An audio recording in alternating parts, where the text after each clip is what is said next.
인사 나누겠습니다. 주님 평안을 빕니다. 평안을 빕니다. 여러분들이 잘 아시는 것처럼 빌립보서는 바울 사도가 감옥에 있을 때에 기록한 서신서입니다. 옥중 서신이지요. 오늘 말씀은 구원에 관해서 기록하고 있습니다. 구원은 세 가지 측면이 있다라는 것이죠. 성경에 모두 다 기록되어 있습니다. 그런데 우리가 아는 구원은 처음에 예수님 믿고 회개하고 다시금 하나님의 백성이 이제 예수 그리스도의 보혈로 깨끗함을 받은 그 첫 시작을 구원이라고 생각하는 경향이 있다라는 사실입니다. 그런데 예수님을 닮아가는 성화도 있고 게다가 영화도 있다라는 것입니다. 마지막에는 예수님께서 이 땅 가운데 재림하셔서 다시금 우리가 부활체의 몸을 이끌고 부활을 하는 것도 성경은 모두 다 구원이다 그렇게 기록하고 있다는 사실입니다. 그렇다면 구원은 과거, 현재, 미래를 얘기하고 있는데 과연 과거에 우리가 이미 처음에 받았던 구원만 구원이라고 얘기할 수가 있겠습니까? 제가 서두에 말씀드린 것처럼 바울이 빌립보서를 감옥에서 기록하게 되었습니다. 이미 바울은 예수님을 믿은 사람이지요. 감옥에서조차 구원을 이루어 가려는 바울의 모습이 있더라라는 것입니다. 특별히 우리가 읽은 12절 말씀 앞에 그러므로라는 단어가 있습니다. 앞의 내용의 결론에 대한 이야기다라는 사실입니다. 예수님께서는 하나님의 아들이신데 하나님과 동등됨을 취할 것으로 여기지 아니하시고 이 땅 가운데 성육신하셔서 순종하여 십자가에서 죽으시고 다시금 모든 이름 위에 뛰어난 이름을 하나님께서 그에게 주시게 되었다라는 사실입니다. 과거, 현재, 미래까지 모든 구원을 하나님께 순복하고 순종하여서 구원을 이루게 되었다는 사실입니다. 그렇듯이 우리도 마지막까지 두렵고 떨림을 통하여서 하나님 앞에서 구원을 이루라 그렇게 말하고 있다는 사실입니다. 구원은 단박에 한 번에 끝나는 것이 아니라 이루어가고 있다라고 보시면 되겠습니다. 그렇다면 더욱 구체적으로 우리가 어떻게 구원을 이루어야 되는지 오늘 말씀을 통해서 보도록 하겠습니다.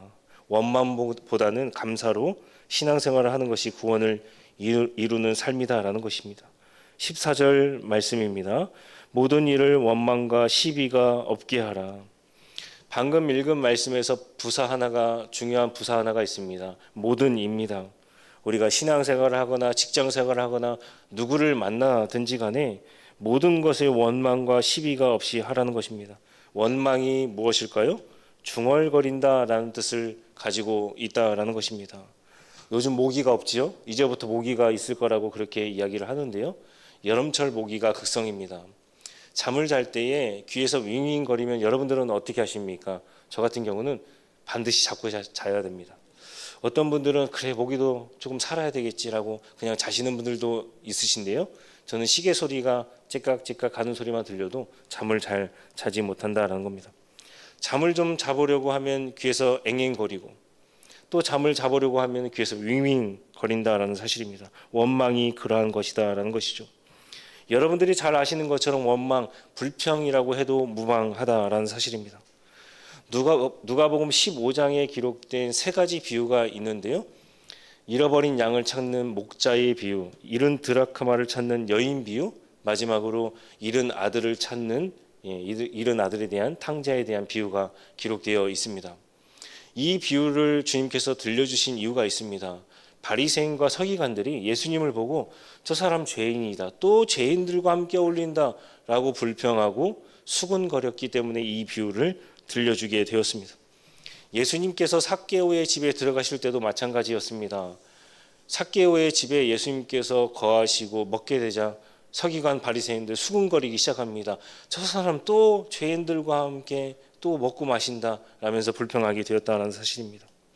삭개오가 누구입니까? 세리장입니다. 세리 중에서도 더 나쁜 소위 놈을 이렇게 세웠을 때 더 손가락질하는 사람들 세웠을 때 세리장이라고 부르게 된다는 사실입니다. 우리로 따지면 친일파가 될 수가 있다는 것이죠. 최악의 친일파 누가 있습니까? 노덕술, 이완용 그런 사람들입니다. 그런 사람들과 어떻게 식사하고 그들과 대화하고 잠을 잘 수가 있겠느냐라는 것입니다. 그래서 불평합니다.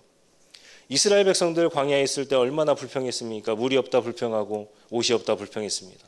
또 심지어는 우리를 왜 이곳 가운데 인도하여서 우리를 죽게 만드느냐, 모세를 원망했고 하나님을 원망하게 되었다라는 것입니다. 그 남은 노예성 때문에 다시 애굽으로 돌아가자라는 운동이 있게 되었다라는 것입니다. 계속해서 불평합니다. 그것이 서기관과 바리새인들, 즉 그들의 자손들에게까지 영향을 미치게 되었다라는 것입니다. 불평하는 것은 습관입니다. 부모가 불평하게 되면 자녀 또한 불평한다라는 사실입니다. 그래서 불평하는 것이 아니라 우리가 감사하는 습관을 들여야 된다는 사실입니다. 감사에는 여러 가지 종류가 있는데요. 일시적인 감사가 있다라는 겁니다. 제가 일시적인 감사다라고 얘기해서 잠깐 드리는 감사다라고 이해하시기보다는 그때그때마다 드리는 감사가 있더라라는 겁니다. 하루를 갈무리할 때 드리는 감사가 있습니다. 일주일을 마무리할 때 드리는 감사가 있고 한 달과 1년을 마무리할 때 드리는 감사가 있습니다. 심지어는 내가 죽음을 맞이할 때가 되어서 마지막에 하나님께서 나를 어떻게 인도하여 주셨는가 잠깐 그 기억력을 가지고 드리는 감사의 제목이 있다라는 사실입니다. 여기에서 중요한 것은 그때마다 감사의 제목이 있을 때마다 우리는 감사를 드려야 된다라는 사실입니다. 왜 그럴까요? 사람의 기억력이 생각보다 좋지 못하기 때문에 그렇습니다. 사람이 사물과 사건을 기억하는 단계가 있는데요. 첫 번째 단계는 습득입니다. 사람은 오감을 가지고 이것이 좋은 것인가 나쁜 것인가 영과 일로 이진법적으로 좋고 나쁨을 통해서 그 사건을 기억하게 된다라는 사실입니다. 예를 들어 친구들과 맛있는 맛집에 갔습니다. 너무나 기억력이 좋아요. 좋은 기억이 남아 있습니다. 그러면 내 부모를 모시고 가야지, 내 친구를 다시 한번 데리고 가야지 그런 마음이 들게 된다는 사실입니다. 반대로 소문난 맛집인데 갔더니 뚜껑을 열어봤더니 알맹이가 없어요. 맛있지 않습니다. 그러면 가지 않는다라는 사실입니다. 사람은 이렇게 영과 일로 좋고 나쁨으로 기억력을 저장하더라라는 사실입니다. 그 다음 단계가 보유입니다. 습득을 했으면 당연히 저장하는 것이 맞습니다. 기억을 저장하지 않는 사람 단 한 명도 없다라는 것입니다. 그런데 그것이 좋은 일이든 나쁜 일이든지 간에 기억이라는 것을 저장하는데 한계가 있더라라는 겁니다. 왜 그렇습니까? 새로운 것들이 머릿속에 들어오게 되면 과거에 있던 기억을 밀어버리게 된다라는 사실입니다. 여러분들은 혹시 10년 전 오늘 똑같이 새벽기도 들으셨습니까? 어떤 말씀을 들었는지 여러분들 혹시 기억하고 계실까요? 기억할 수 있는 사람이 단 한 명도 없다라는 사실입니다. 이 보유의 단계에서부터 사람의 기억력이 꼬이기 시작한다라는 것입니다. 마지막으로 인출하는 단계입니다. 여기에는 회상이라는 단어가 들어가 있어야 된다는 것이죠. 회상이라는 단어 영어로 보자면 리콜렉션인데요. 앞에 리라는 단어가 다시 불러일으킨다는 겁니다. 과거에 있었던 사건을 실제로 기억하기보다 현재에 있어서 내가 과거의 사건을 해석하는 단계이다라는 사실입니다. 회상에는 단기 기억력과 장기 기억력이 있는데요. 단기 기억력은 다음 날에 학생이 시험을 봐야 되는데 날 새서 공부하는 것과 같습니다. 시험은 잘 보긴 했는데 한 일주일 있다가 그 시험 문제가 어떤 문제인지 다시금 물어보게 되면 그것을 기억할 수가 있을까요? 기억할 수가 없다라는 사실입니다. 장기 기억력은 이것도 믿을 수가 없습니다. 자신의 가족의 얼굴과 이름을 기억하지 못하는 사람이 있습니까? 그렇다라고 한다면 병원에 가야 된다라는 것입니다. 사람은 생각보다 단순한 영과 일에 대한 기억력은 잘 가지고 있어요. 그런데 복잡한 기억력은 가지고 있을 수가 없다는 사실입니다. 또 기억한다라고 할지라도 사람은 망각의 동물입니다. 심리학자들은 이렇게 얘기하더라고요. 사람은 잘 망각해야 행복하다. 다시 말하면 합리화를 잘 해야 그 사람이 행복할 수가 있다는 사실입니다. 망각은 왜곡된다라는 뜻이죠. 기억력이 흐려진다라는 것입니다. 그렇다면 그 당시의 느낌, 상황을 제대로 알기 위해서는 어떻게 해야 됩니까? 첫 기억력, 그러니까 내가 좋고 나쁨을 계속해서 유지하면서 가지고 가야 된다는 사실입니다. 그것이 제대로 된 기억력이라는 사실입니다.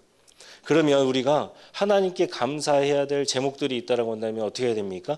그때마다 감사해야 우리의 기억력을 믿지 않을 수가 있다는 사실입니다. 그때 해야 됩니다. 그래서 우리가 다 읽진 않았지만 바울 사도가 빌립보서 2장 18절에 무엇이라 고백하고 있습니까? 18절 말씀 제가 읽어드리도록 하겠습니다. 이와 같이 너희도 기뻐하고 나와 함께 기뻐하라. 감옥에 있는 사람이 어떻게 밖에 있는 사람에게 기뻐해라, 감사해라, 그렇게 말할 수가 있겠습니까?